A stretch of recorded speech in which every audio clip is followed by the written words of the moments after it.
Hi everybody, Jo here again. How are you doing? How's your week going? Okay, I hope. Thanks for joining me. It's always lovely to spend time with you. Today, I'm just popping in because a couple of you have asked. I used a stamp the other week, the holly stamp, and it's not the little miniature, the pound version, it's a larger one. And I said about it being used for batch card making, for making a wreath, and a couple of you contacted me and asked me if I'd do a quick YouTube on it. So here I am, and I've got a couple of versions for you. So I'm going to be showing you this one first, where we're just going to literally stamp our wreath. As I say, perfect for batch card making. And I've left the wreath just like this. Obviously you can add a sentiment, you can create a scene in the middle. I just want to show you the starting point, and then you can take it, you can add more stamps into this if you want, you can add more foliage, you can extend it and make a fuller wreath, change the colours. As I say, I'm just coming in with the basic. And then next I want to show you, if you're not competent, if you're worried about actually stamping it, a little trick of how to make it a lot easier for you. Again, I've left it so that you can add, I think Pippin and the moon in here. Well, yeah, so many things you could do, but that bit's up to you. I'm leaving you with that. I'm thinking one of the charms, how about a charm there? Well, as I say, maybe I'll pop back and do a full version of it. But this is just to show you that basic, to sort of whet your appetite and get you going. Now, when I cut these pieces of card from my A4 piece, I have some little pieces left. And so I cut myself some ATC size. So that's 3.5 inches by 2.5 inches. And I have to say, I had a play, and the little pound holly makes a beautiful wreath look. So instead of throwing that away, that little piece of card, look at that, I can make myself a gorgeous, all that needs is a sentiment now, add that. You could even add some gems if you wanted. Doesn't need much else, does it? You could spend an afternoon just creating these. If you sort of left it a bit late for your Christmas cards, what a lovely way to start creating. So what we'll do is we'll get on and I'll show you. I'll put that to one side and we'll concentrate on these. So as always, I've started with a piece of card 5.5 inches by 5.5 inches. So this is going on my 6 by 6 card blank. And so we've got the holly stamp here. Just clean my block. And I'm going to be using the Shady Lady, Shady Lane. She'll always be Shady Lady in my head. Ink pad. And for this one, we're going to do first and second generation. And what I'm going to do first is decide I just sort of line the stamp up in my head. Right, I'm happy with that. Believe you me, when you do this, you'll know what I mean. So I'm going to add some ink.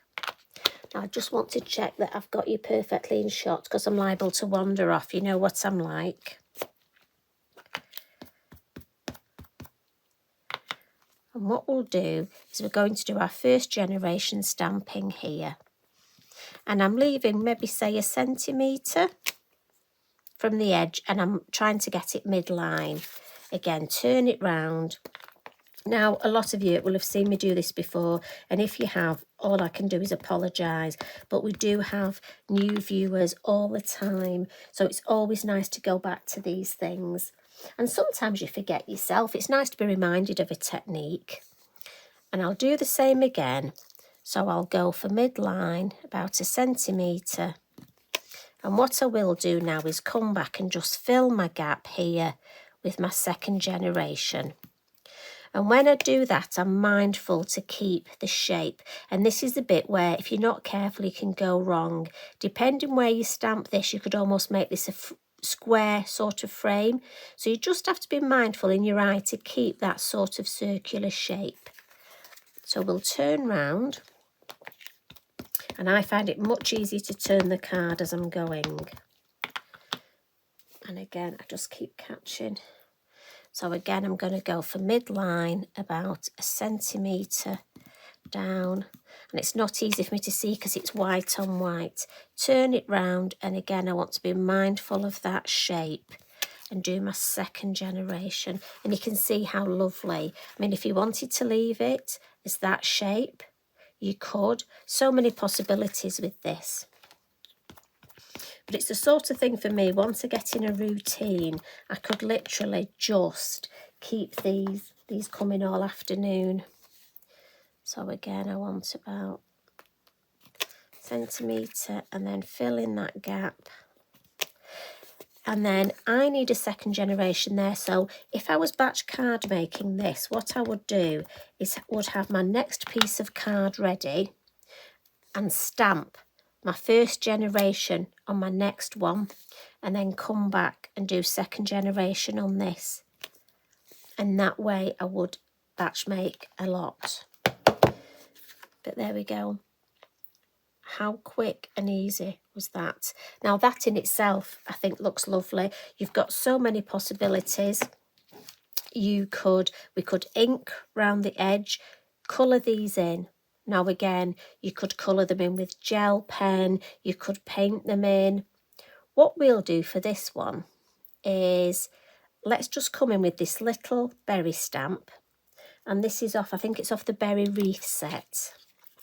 And just to save a little bit of time, I'm going to just stamp this little berry over, just to give you a different idea of what you can do.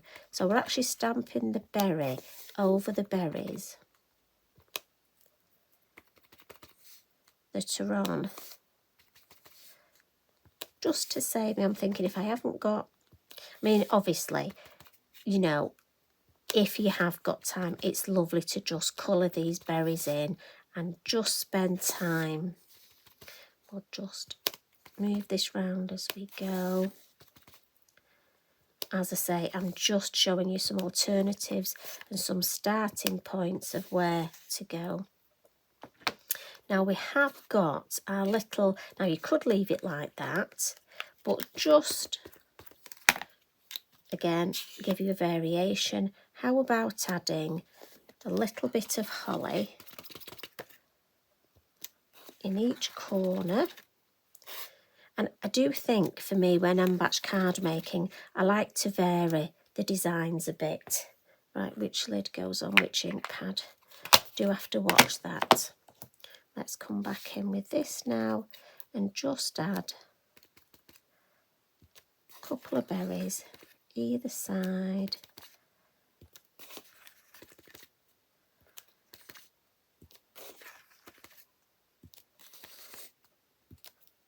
Right, put my lid on. And then what I would do is just with my white gel pen, and again what I would do, let me move that out of the way because it's going to distract me. It's fun if you turn it round and see, oh, I like it that way. And so I would just come in with my gel pen and on my berries add that little white fleck, and on a couple of my holly, just because for me it just gives it that, makes it look that bit better. Just that touch of a highlight. Now again, as I say, you could add gems, depending on whether you're putting it in the post. Couple more there.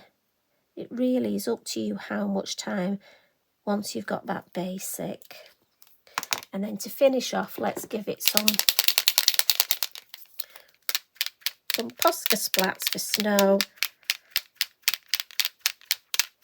We don't want a blizzard, do we? We just want a few. This is where I normally get them on the camera, get them on my glasses. There we go, that's enough. And I'll just wipe that up otherwise.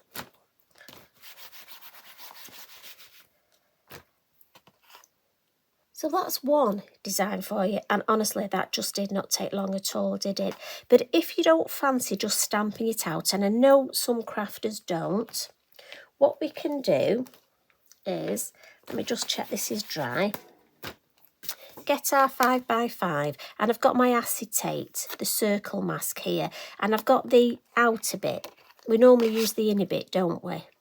So, and I'm just going to get I've got a lovely stencil brush and I've got this colour Bermuda. And again, I'm just going to dab some off on my... I could use low tack tape on this, but I'm just going to hold it. And even though I've dabbed some off, I want to come on here and I'm just gently going to flick. Really gently flicking and then just actually going round and round, just nice and gently. I don't want to come all to the middle. Now, just to give me a little bit of depth, I'm going to dab and just in this bottom corner. And again, it's not a lot, but I know it's there. And you'd be surprised how just having this bottom corner, something I do a lot. Those of you that follow me will know I do this a lot. I always have my lighter area here and this is my darker. So when I take that off, look, I've just started and I've almost got a little bit of perspective and a little bit of depth in that corner. And then you've got that lovely shape ready for your stamping. So I'll come in again with my... And if you look, the actual holly almost follows that shape, look. So if we come in again and we do our first and second generation, but we're actually going to follow that line. So if you're worried about not having anywhere, do it this way and you've got a line to follow. So again, first generation and the second, I can see exactly where I need to stamp it. So we'll come round here and again I'll go first generation, second. Now I could just leave it like that if I wanted, put myself a message here, maybe a scene or the nativity look lovely there. As I say, and I think the beauty of it is if you're almost no idea what you're going to do. I know a lady asked the other day for ideas for Christmas cards. You could almost just, oh, better just get rid of that bit of ink. You could just, if you started doing this, I'm sure that just by stamping, once you've started, it sort of gets your juices going, your creative juices, and you'll suddenly think, oh, I know what I want to do. And you'll get all sorts of ideas. So stamp that off. So I've got my second generation there. And again, if I put it this way, let's move this out of the way. You can see that that little bit of shade there really helps. Now, I've got one of these lovely Signo red gel pens. And again, you can just go around, sorry, excuse me, and just colour in. Now, like I say, you could add gems to these. I'm just very quickly going to do this. Now there is the glaze pen, I've got that here, that's very good as well. And if you notice, I'm almost leaving a little white space because I'm going to add my white highlight as well. And I just find by leaving a little bit of white space, it almost gives me that highlight ready. But at home, I would take longer, obviously, and make it a lot neater.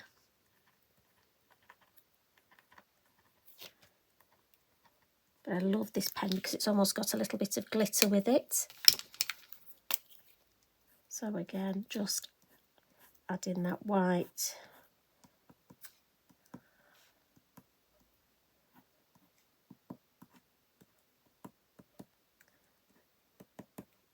And I've left this without a sentiment, so you can decide.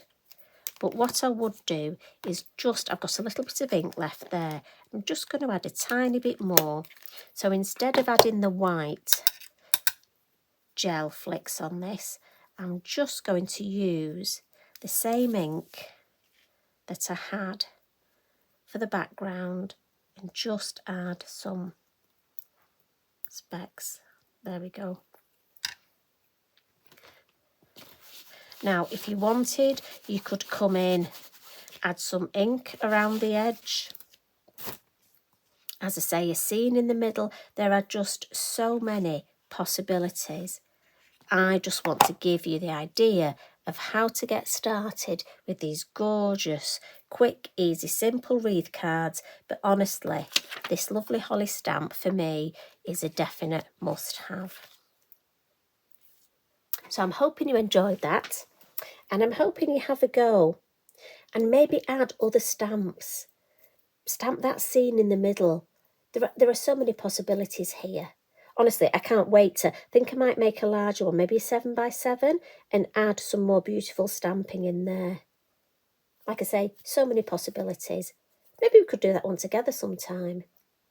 Anyway, thank you very much for joining me. You take care as always. Much love and hugs from me. Bye for now.